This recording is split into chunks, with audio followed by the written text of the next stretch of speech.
Welcome, dear audience, to This Week in Clown World, the series dedicated to reliving the utter stupidity of the simulation we live in, because yes, it really happened, and no, we weren't dreaming. Well, what a week it has been. Not only did the Orange Man have to sign an executive order to stop fully grown men with balls beat women in all their sports, but we also now have the Australians thinking to themselves that maybe doing irreparable harm to children might be wrong. Yes, the people of the world are finally starting to come to their senses. And by that, I mean literally just returning to the sanity of 15 years ago when all this shihide was agreed to be pretty damn retarded. But sadly, the Soviet Kingdom never got that memo, so without further ado, let's go to the failed state. Well, who would have guessed that putting extortionate taxes on businesses and running the highest energy prices in the world, while at the same time drawing up a bill to screw companies over with unrealistic employment laws, would result in the economy nosediving straight into the bucket of diarrhea? Seriously, who could have guessed that this was going to happen?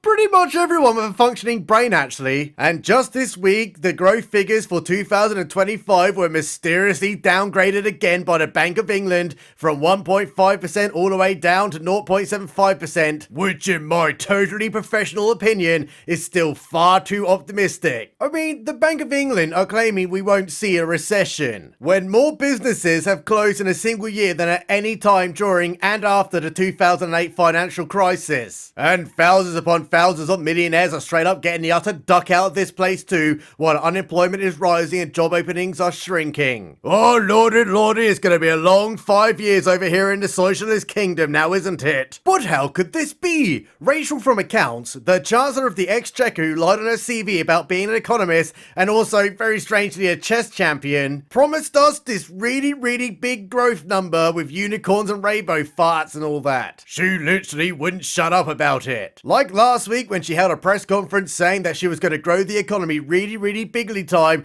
because in her dumb commie brain, just saying it's going to grow means it's totally going to happen. When the reality of the situation is her economic policies are retarded. And by the way, when she did this really big speech about growing the economy, she did it in front of a German manufacturer. Yeah, that's really not a good look now, is it? It's almost as bad as putting a picture of the Communist Party co-founder behind your desk while at the same time pretending to be economically literate. But I don't want to be too harsh on poor old Rachel from Accounts this week, as I legit think she's starting to realise she's retarded. However, elsewhere, it was revealed to us peasants just this week that across the Soviet Kingdom, all those councils that are going bankrupt and are currently begging the government to let them increase next year's council tax by over 5% have this entire time been spaffing our money up the wall by spending millions upon millions of pounds buying all those boat children with fully grown beards, PlayStations and tickets to go watch Premier League football games. What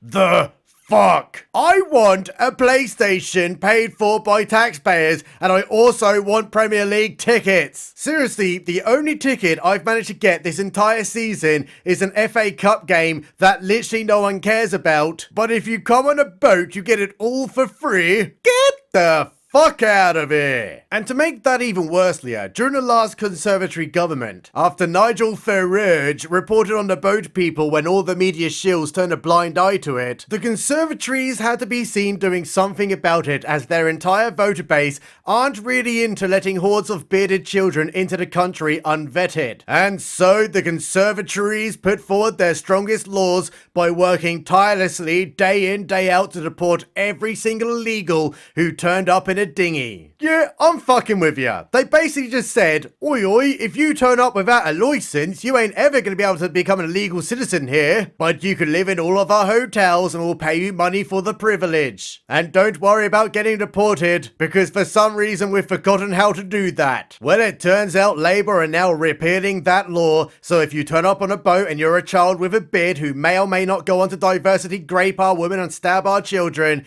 you can totally get that great British passport you've always wanted because you dropped your old one in the sea on the way over. Alright then, the Clown Island is in full swing. But is there anything else going on right now? Yeah, Yeah, plenty actually. It's a long week. Now, I haven't really spoken on this one much because I kind of thought as soon as the Orange Man returned, Stalin would drop to his knees and beg for an orange teabagging because they are the richest nation on earth and we could really do with some of that fucking money right now. But there was something I foolishly forgotted. Stalin is a socialist idiot and is working tirelessly to make us poorer, and it's all on purpose. Yes, as Maggie Thatcher once said, the problem with socialism is that you run out of other people's money. And it has been scientifically proven that all socialists are giant pussies. Well, step right up, British peasants. Daddy Stalin has another wall to spunk our money up for absolutely no reason. Yes, the Chagos Islands surrender bill currently in the last stages of negotiation with Mauritius. The tiny speck of dirt in the middle of absolutely nowhere that hosts one of the most important US military bases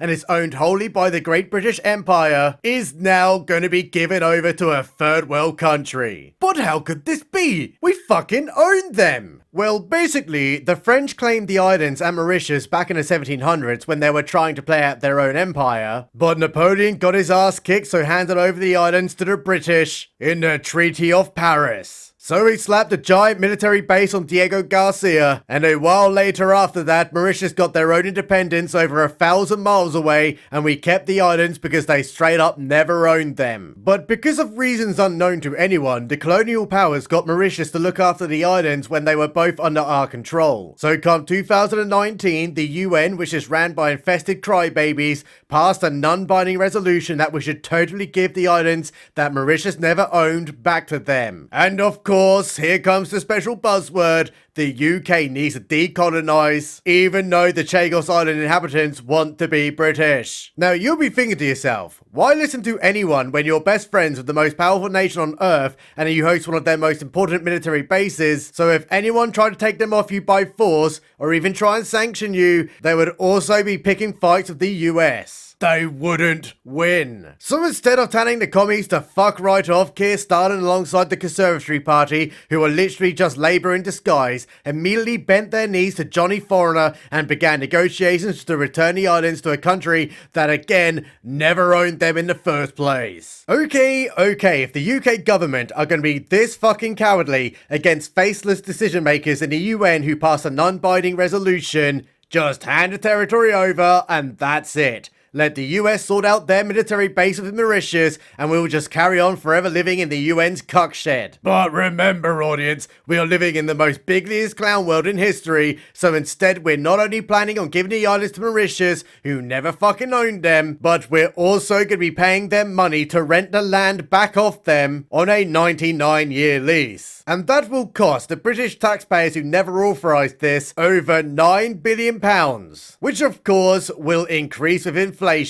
And as this is happening at the same time, Big Donny is telling us not to give away the territory with their fucking military base on, so no doubt we're gonna get tariffs. Yeah, that will definitely be the final nail in the failed state's shithole coffin. Alright, I'm about done with the Socialist Kingdom for this week. Although that's not because there isn't enough clown shite going on here, because there is. Like blasphemy laws making a return to specifically protect Islam in case we hurt their feelings, even though that's just an admission that they can't take criticism. And then there's Keir Stalin getting caught out for breaking the lockdown rules after rinsing Boris Johnson for doing the same at a cake party. But this time Keir Stalin was getting, let me check my notes, voice coaching lessons on Christmas Eve when normal people would have been with their families. Yeah, like fuck he was getting speaking lessons. The return of the sausages.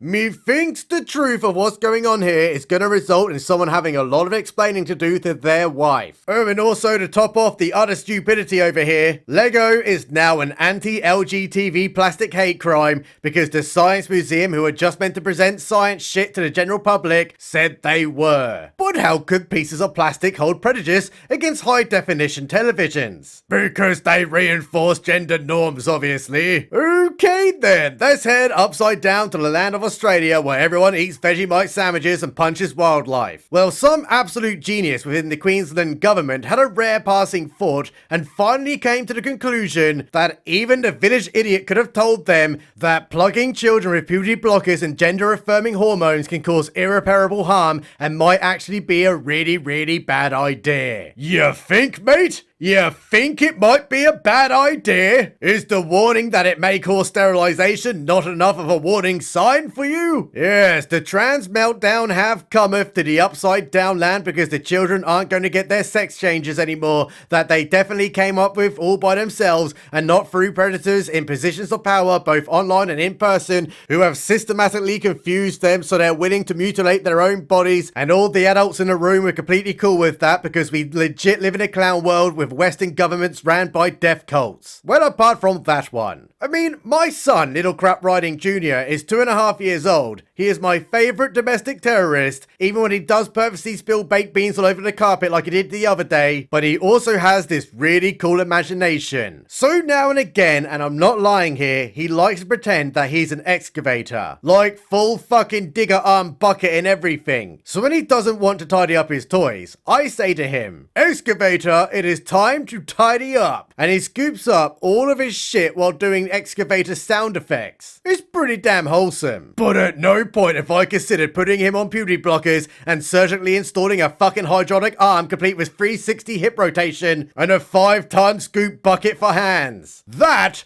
would be retarded. And the Australian government have finally just realised that themselves. Better late than never, although the damage has already been done. Now, I'm going to be quite serious here, and this is legit my opinion. We, as the West, need to hold international criminal trials over the mass medical mutilation of children, and all the doctors and nurses who went along with it will not be allowed to use the excuse of they were just following medical orders. These experiments that the governments have been allowing to be ran on our children and all the medical staff who went along with it are just as guilty as when the Nazis did the same exact shit, like mass sterilization. Alright, enough of the black pills for this week, for I believe it is time we head over to our favorite Freedom Eagles. Where just this week, the most bestliest thing has ever happened.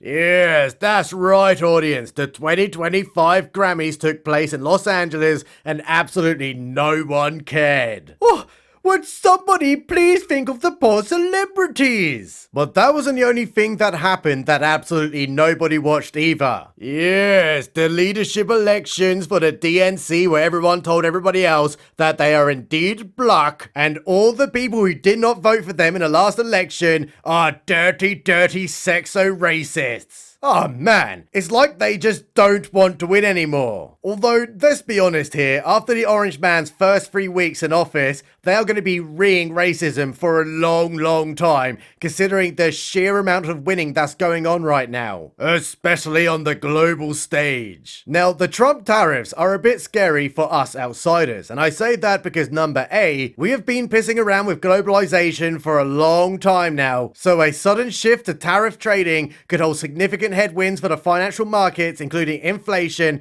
that this time definitely won't be transitory like they lied about last time. Although I do agree with tariffs making a return on a very gradual basis as to not shock the entire financial system, because if you look at what's happened for decades now, entire industries across the West have closed down just so China could build it cheaper, therefore gifting a potential massive adversary with a Belt and Road initiative our entire production line. And number B, my hollowed out shithole of a country, otherwise known as the Soviet Kingdom, has the US as our largest trading partner, and for some reason we're doing everything possible to piss the Orange Man off, like the Chagos Islands, and trying to backdoor it back into the European Union, which is financially fucked, and Germany is almost in an economic depression. So we're probably definitely going to get tariffs at some point, and that will sink us into the bottom of the Atlantic. But regardless of my reservations of sudden tariff implementation, I have never seen a man beat 2 women on the world stage so badly like what happened just this week. Yes, I am of course referring to the great Canadian-Mexican one-day tariff war, where the Orange Man once again proved he is not like the rest of the corrupt scumbags who have systematically depleted the moral fabric of the Western world, and is instead working to better the lives and the security of his nation's citizens, which is literally the absolute basics of governing. And he did all that winning by slapping 25% tariffs on both Canada and Mexico,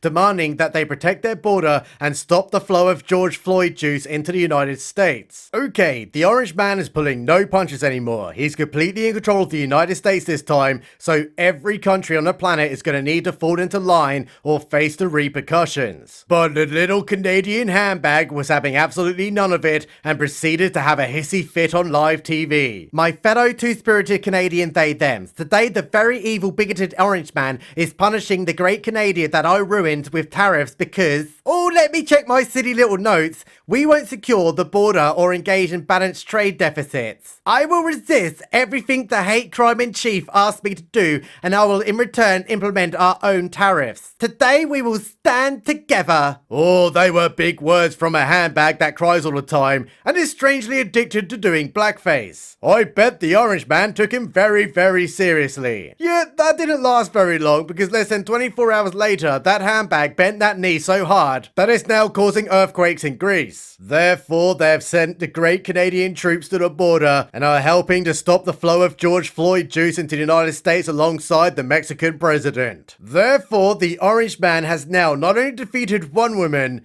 not two, not three, but 4. Alright, I hope the US and Canada work out their differences with trade and all that because neighbours shouldn't fight each other. Well, unless you're France and Britain, then it's game on, of course. So what other winning is going on over there? Let me check my massive list of notes because I can barely keep up with all the shite right now. Signing executive orders banning men from entering women's sports because it's a fundamentally retarded idea, both biologically and spiritually. My God, that's the most bigoted thing anyone has ever done in the history of bigoting. I, for one, like seeing men beat women. It helps them know their place. Nah, just fuck it. I still struggle to work out how we even ended up in this timeline where we let fully grown men with big fat hairy balls flap them around in women's changing rooms. And he got down signing that executive order as Grandad Trump surrounded by loads of little children that he didn't even sniff once. Then came the absolute blinder for this week. The one that has been more entertaining than watching CBS cave to the orange man and releasing the entire unedited 60-minute word salad by Kamala Harris in her interview that was heavily edited to help her election campaign, exposing just how corrupt the political media are these days. But we already knew that. Yes, I'm talking about the USAID's audit by the DOGE team that uncovered a whole load of fraud and a whole load of tax theft that is obviously Elon Musk's fault and not straight up corruption being found out in real time. And the poor Democrats can't do anything about it. Now, USAID is meant to pretty much be a federal charity for the entire world, which isn't really any different from what the rest of the advanced countries do with their foreign aid budgets as well. And as a whole, I do believe in helping the less fortunate than ourselves, who by most means can't help themselves because of geographical and political reasons. So when DOGE went in there with big balls and found a whole load of money was being gobbled up all over the place, everyone with a functioning brain were like, hey, what are you doing with my money that I earned through my labor and you took from me through taxes? And in the perfect world, that response would have been, we built some wells in Africa because a whole lot of children are dying of dehydration due to their shit corrupt government not doing it for them, and then we helped build a few schools in Asia as again, their shit government wasn't doing it either. So I'd like to think that most people would have responded saying, alright, fair enough, just make sure you fill up all the potholes down my road too, as charity does begin at home. But sadly, we live in the dumbest time of our lives, so like fuck they were using that money to better the world. So let's see where some of that tax money went that the US government took from their citizens through the threat of law if they didn't give him that money. Diversity, equity and inclusion in Serbia's workplaces, a DEI musical in Ireland, a transgender opera in Colombia, then a transgender comic book in Peru, and my absolute favorite, sex changes in Guacamole Land. What